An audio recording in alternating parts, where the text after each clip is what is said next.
প্রাণায়াম। আগেই বলিয়াছি, কোন সূক্ষ্ম প্রত্যক্ষে পৌঁছাইতে হইলে প্রথমে তার স্থূল অংশের সাহায্য লইতে হইবে। বাহিরে যা কর্মপ্রবাহের আকারে প্রকাশ পায়, তাহাই সেই স্থূলতর অংশ। সেদিকে ধরিয়া যদি আমরা ক্রমে আরও অগ্রসর হই, তাহা হইলে ক্রমে সূক্ষ্মতর হইতে হইতে অবশেষে উহা সূক্ষ্মতম হইয়া যাইবে। এইরূপে স্থির হয় আমাদের এই শরীর, বা তাহার ভেতরে যাহা কিছু আছে সেগুলি স্বতন্ত্র বস্তু নহে। বস্তুত উহারা সূক্ষ্ম হইতে স্থূল পর্যন্ত বিস্তৃত একই শৃঙ্খলের পরস্পর সংলগ্ন বিভিন্ন গ্রন্থি ব্যতীত আর কিছুই নহে। সবগুলিকে লইয়া তুমি একটি গোটা মানুষ। এই দেহটির অন্তরের একটি বাহ্য অভিব্যক্তি বা কঠিন আবরণ। বহির্ভাগটি স্থূলতর, অন্তর্ভাগটি সূক্ষ্মতর। এমনিভাবে সূক্ষ্ম হইতে সূক্ষ্মতর দিকে চলিতে চলিতে অবশেষে আত্মার কাছে গিয়া পৌঁছিবে। এভাবে আত্মার সন্ধান পাইলে তখন বোঝা যায় এই আত্মাই সব কিছু অভিব্যক্ত করিতেছেন। এই আত্মাই মন হইয়াছেন, শরীর হইয়াছেন।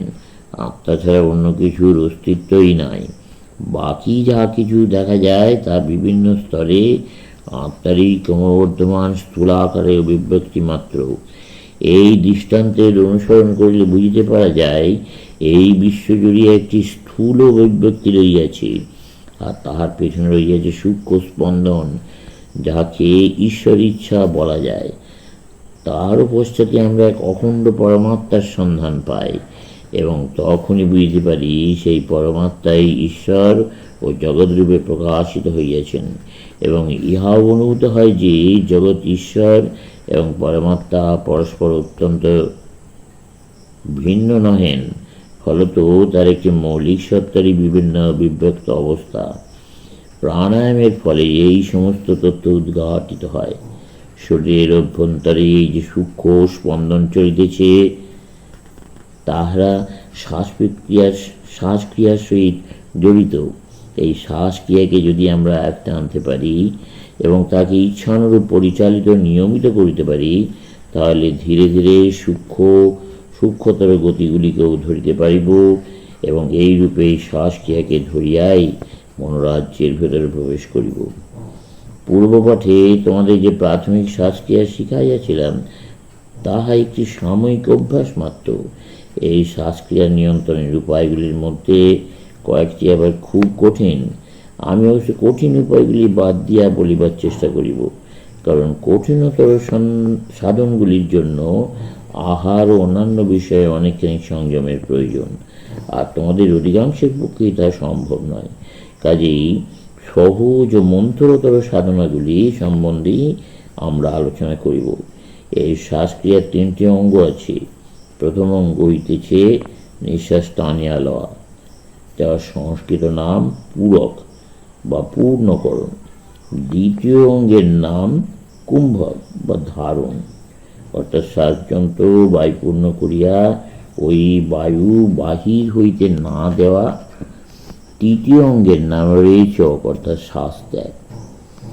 যে প্রথম সাধনটি আজ আমি তোমাদেরকে শিখাইতে চাই, তা হইতেছে সহজভাবে শ্বাস টানিয়া লইয়া কিছুক্ষণ দম বন্ধ রাখিয়া পরে ধীরে ধীরে শ্বাস ত্যাগ করা। তারপর প্রাণায়ামের আরেকটি উচ্চতর ধাপ আছে, কিন্তু আজ আর সে বিষয়ে কিছু বলিব না, কারণ তার সব কথা তোমরা মনে রাখিতে পারিবে না। উহা বড়ই জটিল। শ্বাসক্রিয়ার এই 3টি অঙ্গ মিলিয়া একটি প্রাণায়াম হয়। এই শ্বাসক্রিয়ার নিয়ন্ত্রণ প্রয়োজন, কারণ নিয়ন্ত্রিত না হইলে উহার অভ্যাসে বিপদ আছে। সেই জন্য সংখ্যার সাহায্যে ইহার নিয়ন্ত্রণ করিতে হয়।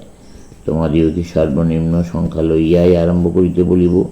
4 সেকেন্ড ধরিয়া শ্বাস গ্রহণ করো, তারপর 8 সেকেন্ড কাল দম বন্ধ করিয়া রাখো, পরে আবার 4 সেকেন্ড ধরিয়া ধীরে ধীরে বা পরিত্যাগ করো। আবার প্রথম হইতে শুরু করো।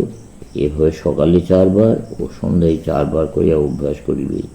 আরেকটি কথা, 1, 2, 3 বা এই ধরনের অর্থহীন সংখ্যা গণনা অপেক্ষা নিজের কাছে পবিত্র বলিয়া মনে হয় এমন কোনো শব্দ জপের সহিত শ্বাস নিয়ন্ত্রণ করা ভালো। যেমন আমাদের দেশে ওম নামক একটি সাংকেতিক শব্দ আছে। ওম ঈশ্বরের প্রতীক। 1, 2, 3, 4 এসব সংখ্যার পরিবর্তে ওম জপ করিলে উদ্দেশ্য ভালোভাবেই সিদ্ধ হয়। আর একটি কথা, প্রথমে বাম নাক দিয়া নিঃশ্বাস টানিয়া ডান নাক দিয়া এবার ছাড়িতে হইবে, পরে ডান নাক দিয়া টানিয়া বাম নাক দিয়া ছাড়িতে হইবে, তারপর আবার পদ্ধতিটি পাল্টাইয়া লও। এইভাবে পরপর চলো। প্রথমে চেষ্টা করিতে হইবে যাতে খুশি মতো শুধু ইচ্ছা শক্তির সহায়ে যে কোনো নাক দিয়া শ্বাসক্রিয়া করবার শক্তির অধিকারী হইতে পারো। কিছুদিন পর ইহা সহজ হইয়া পড়িবে। কিন্তু মুশকিল এই যে এখনই তোমাদের সে শক্তি নাই। কাজে এক নাক দিয়া শ্বাস গ্রহণ করার সময় অপর নাকটি আঙুল দিয়া বন্ধ করিয়া রাখিবে এবং কুম্ভকের সময় উভয় নাসারন্ধ্রই এইভাবে বন্ধ করিয়া রাখিবে। পূর্বে যে দুইটি বিষয় শিখাইয়াছি উহাও ভুললে চলিবে না।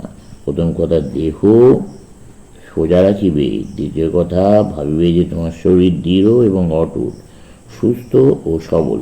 তারপর চতুর্দিকে প্রেমের প্রভাব ছড়াইয়া দিবে। ভাবিবে সারা জগৎ আনন্দে ভরপুর।